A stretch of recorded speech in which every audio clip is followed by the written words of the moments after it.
Стресс болуп, депрессия болуп, үй бүлө менен чыгыша албайм, көрүнгөн менен уруша берем, өзүм менен өзүм нервдене берем. Коучтарга бардым, психологдорго бардым, эч кандай жардамы тийбей жатат. Ошол учурда бир аз өзүмө келгендей болом, бирок кайра эле нервдене берем деп айтышат да. Эми стресс болгон кезде, депрессия болгон кезде аны биринчи биздин мээбиздин гипоталамус бөлүгү кабыл алат.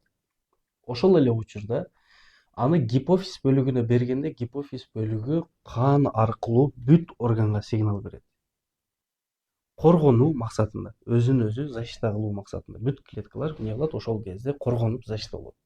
Ошол эле учурда бөйрөккө дагы сигнал берет дагы, бөйрөк эмне кылат, стресс гормонун иштеп чыгарып туруп, ал стресс гормону барат дагы ичегиден кан тамырлар витаминди алып кетүүчү тешиктерди жаап калат.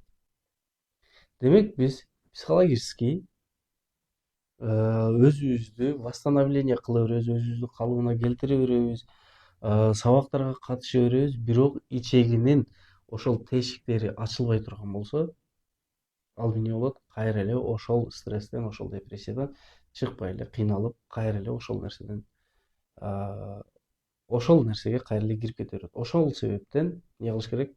Мен психологко барбагыла дебеймин. Болгону ичегинин тырышканын бошотуп, ички органдардын физикалык кыймылын жаратып алып туруп, андан кийин психолог менен иштеген жакшыраак болуп калат.